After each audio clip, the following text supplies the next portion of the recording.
एक समय की बात है, एक भाई बहन रहते थे। बहन का नियम था कि वह अपने भाई का चेहरा देखे ही खाना खाती थी। हर रोज वह सुबह उठती थी और जल्दी जल्दी सारा काम करके अपने भाई का मुंह देखने के लिए उसके घर जाती थी। एक दिन रास्ते में एक पीपल के नीचे गणेश जी की मूर्ति रखी थी।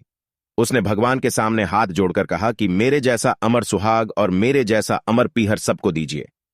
यह कहकर वह आगे बढ़ जाती थी। जंगल के झाड़ियों के कांटे उसके पैरों में चुभा करते जाते थे। एक दिन भाई के घर पहुंची और भाई का मुंह देखकर बैठ गई तो भाभी ने पूछा, पैरों में क्या हो गया है? यह सुनकर उसने भाभी को जवाब दिया कि रास्ते में जंगल के झाड़ियों के गिरे हुए कांटे पांव में छुप गए हैं। जब वह वापस अपने घर आ जाए तब भाभी ने अपने पति से कहा कि रास्ते को साफ करवा दो, आपकी बहन के पांव में बहुत सारे कांटा चुभ गए हैं। भाई ने तब कुल्हाड़ी लेकर सारी झाड़ियों को काट कर रास्ता साफ कर दिया, जिससे गणेश जी का स्थान भी वहां से हट गया। यह देखकर भगवान गुस्सा हो गए और उसके भाई के प्राण हर लिए। लोग अंतिम संस्कार के लिए जब भाई को ले जा रहे थे तब उसकी भाभी रोते हुए लोगों से कहीं थोड़ी देर रुक जाओ, उसकी बहन आने वाली है। वह अपने भाई का मुंह देखे बिना नहीं रह सकती है, उसका यह नियम है।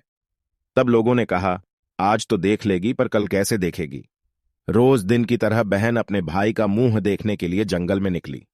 तब जंगल में उसने देखा कि सारा रास्ता साफ किया हुआ है। जब वह आगे बढ़ी तो उसने देखा कि सिद्धिविनायक को भी वहां से हट दिया गया है। तब उसने जाने से पहले गणेश जी को एक अच्छे स्थान पर रखकर उन्हें स्थान दिया और हाथ जोड़कर बोली, भगवान मेरे जैसा अमर सुहाग और मेरे जैसा अमर पीहर सबको देना। और फिर बोलकर आगे निकल गई। तब भगवान सोचने लगे, अगर इसकी नहीं सुनी तो हमें कौन मानेगा, हमें कौन पूजेगा। तब सिद्धिविनायक ने उसे आवाज दी, बेटी इस खेजड़ी की 7 पत्तियां लेकर जा और उसे कच्चे दूध में घोलकर भाई के ऊपर छींटा मार देना, वह उठकर बैठ जाएगा। यह सुनकर जब बहन पीछे मुड़ी तो वहां कोई नहीं था। फिर वह यह सोचने लगी कि ठीक है, जैसा सुना वैसा कर लेती हूं। फिर वह 7 खेजड़ी की पत्तियां लेकर अपने भाई के घर पहुंची। उसने देखा वहां कई लोग बैठे हुए हैं। भाभी बैठी रो रही और भाई की लाश रखी है। तब उसने उस पत्तियों को बताए हुए नियम के तहत भाई के ऊपर इस्तेमाल किया। तब भाई उठकर बैठ गया। भाई बोला, बहन से बोला, मुझे बहुत ही गहरी नींद आ गई थी। तब बहन बोली, यह नींद किसी दुश्मन को भी ना आए।